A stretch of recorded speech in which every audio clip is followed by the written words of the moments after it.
नमस्कार मैत्रिणींनो, मी सुनीता. स्वागत आहे तुमचं सुनीताच किचनमध्ये. मी आज बनवत आहे छोलेची भाजी.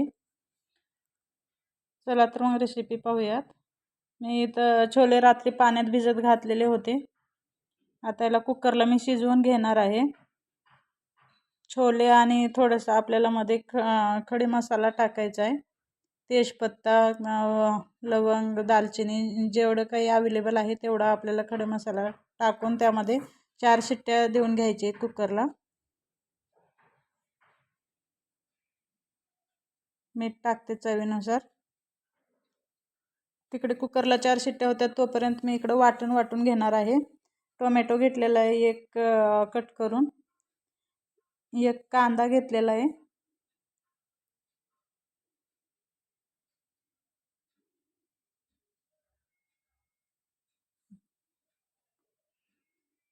मिक्सरला पेस्ट बनवून घेणार आहे त्याची. कांदा, आलं, लसूण आणि टोमॅटो घेतलेला आहे मी. त्याची बारीक पेस्ट करून घ्यायची आहे आपल्याला. तुम्ही चॉपर असलं तर बारीक कट पण करून घेऊ शकता तुमच्या आवडीनुसार. बघू शकता इथं पेस्ट रेडी आहे आपली. चला तर मग छोले शिजून रेडी आहेत आपले. इकडे तडका द्यायला घेऊया. कढई ठेवले, कढईमध्ये तेल टाकले 2 चम्मच आणि ते आपण जे मिश्रण पेस्ट जे वाटून घेतलेले आहे त्यामध्ये तेलामध्ये टाकायचं आहे. जिरे मोहरीचा तडका देऊन आपल्याला त्याला परतत राहायचं आहे सारखं, जेणेकरून आपल्या कांद्याचा कच्चापणा निघून गेला पाहिजे. पूर्ण तेल सुटेपर्यंत आपल्याला त्याला परतत राहायचं आहे.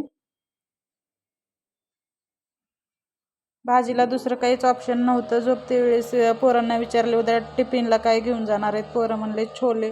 त्यामुळे माझी मुलं जास्त व्हेजिटेबल जास्त भाजीपाला खात नाहीत. त्यामुळे मी कडधान्यच देते असेच घरामध्ये जे अवेलेबल आहे ते. आणि माझी कोथिंबीर पण संपलेली होती त्यामुळे इथे मी कस्तुरी मेथीच यूज करणार आहे. कोथिंबीर पण नाही माझ्याकडे अवेलेबल. आणि तेवढ्या सकाळी लवकर 6:30-7 वाजता बाहेर पण नसते कुठं. त्यामुळे मी जसं आहे तशी मी रेसिपी बनवते.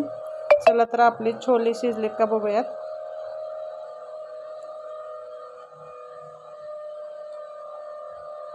इथं छोले शिजून आपले रेडी आहेत. त्यामधले आपण मसाले काढून घेऊयात बाहेर, कारण मुलांना स्कूलमध्ये गेल्यानंतर ते खाते वेळी घासाला लागल्यानंतर ते घरी आल्यानंतर खूप ओरडतात. त्यामुळे मी काढूनच नंतर तडका देते. बघू शकता इथं छोले शिजून मस्त आपले रेडी आहेत. इकडं आपले तडका पण रेडी झालेला आहे. त्यामध्ये मी बेसनचं पीठ टाकणार आहे 1 चमच. बेसनचं पीठ टाकण्याचं कारण की आपण कांदा टोमॅटो आणि पाणी जे कांदा टोमॅटोचं हे आहे मिश्रण आपण टाकलेलं, पाणी टाकल्यानंतर पाणी एकीकडे कांदा एकीकडे होऊ नये म्हणून त्यामध्ये थिकनेस येण्यासाठी म्हणून आपण बेसनचं पीठ यूज करतो मध्ये.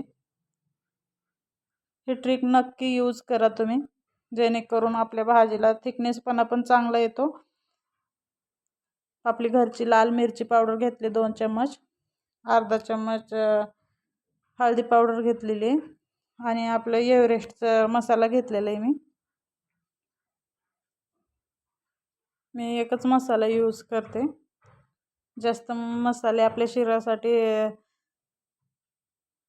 चांगले नसतात. त्यामुळे मी जास्त फ्रीजमध्ये मसाले ठेवत नाही. कोणता तरी एकच यूज करते आपल्या डेलीचा व्हेजसाठी आणि नॉनव्हेजसाठी एक दुसरा, बस 2च मसाले यूज करते.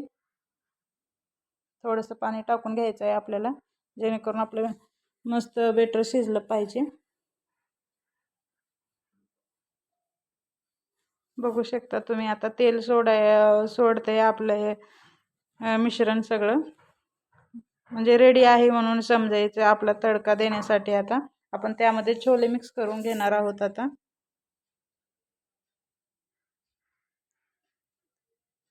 मीठ तर आपण टाकलेलंच आहे अगोदर. कमी जास्ती तुम्ही वरून अजून थोडं ॲड करू शकता मीठ चवीनुसार. आणि आपले छोलेला तडका आल्यानंतर आपण वरून कस्तुरी मेथी ॲड करणार आहे.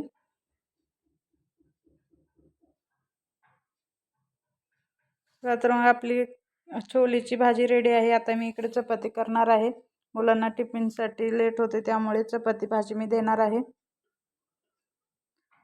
तुम्ही छोले भटुरे पण बनवू शकता, चपाती पण बनवू शकता, काही पण तुमच्या इच्छेनुसार. रेसिपी आवडली तर व्हिडिओला लाईक करा आणि नवीन असाल तर चॅनलला सबस्क्राईब करा. भेटूयात असंच नेक्स्ट व्हिडिओजमध्ये. तोपर्यंत बाय बाय. थँक्यू. व्हिडिओ आवडले तर नक्की तुमच्या मैत्रिणींना सेंड करा, शेअर करा.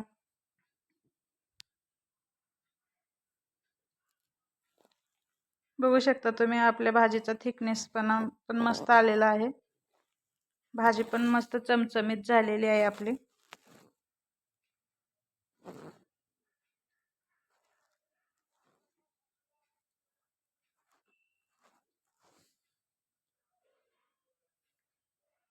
Bye bye. थँक्यू.